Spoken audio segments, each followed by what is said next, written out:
د پکتیا د مرکز ګردیز اوسیدونکی سلطان چې په خپله سیمه کې په قاري سلطان مشهور دی او د خپل کلي د جومات امامت یې کاوه، د تیرو څو کلونو راهیسې د نشه یي توکو پر څکولو روږدی شوی.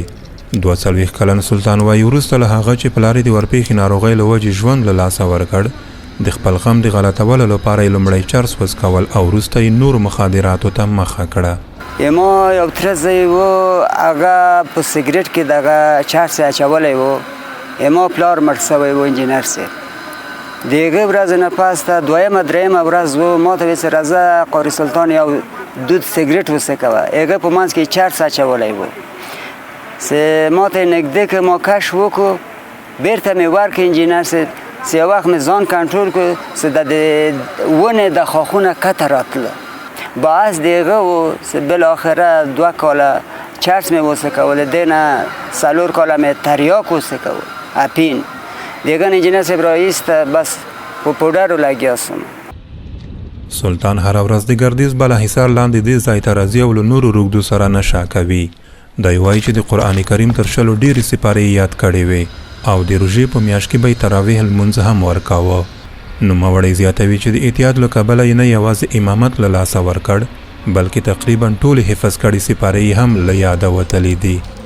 امامت کې ښه تکړه وم، ښه تکړه. مقتدیانو رانه خوشحال و.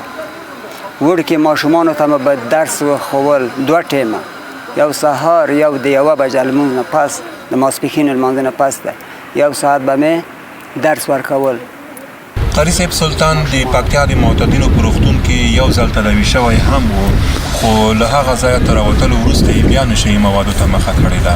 دی پوهیږي چې د اسلام له نظره د نشه یي موادو څکول حرام دي، خو زیاتوي چې د بېروزګارۍ له کبله د دغو موادو څکولو ته اړ شوی دی. بسم الله الرحمن الرحیم. یا ایها الذین آمنوا ان الخمر والمیسر، یعنی نشه باب سده، قمار سده، دغه حرام دی، بالکل حرام دی. وقالوا سمعنا. دغه پخوانی مولا امام په نشه یي توکو روږدی سلطان له نورو خلکو غوښتنه لري چې له دې موادو ځانونه وژغوري. دی وایي چې دا د انسان ښکاره دښمن او د بربادېدو وسیله ده. متل تر شوی ده پارسیبانو کې بدبخت میگه سر خو میبینه، بختور سر مردم. اول په ما وګوري، زه په خپل بدبخت شویم. نو جامعه زه دا خبر کوم چې حتی د سګرټ نه ځان وساتي، خالی تش سګرټ نه ځان وساتي. سلطان وايي 15 ماشومان لري او کوښښ کوي چې هغوی له نشه یي موادو څخه لرې واوسي او زده کړې وکړي. ابراهیم رحیمي، امریکاغږ، آشنا تلویزیون.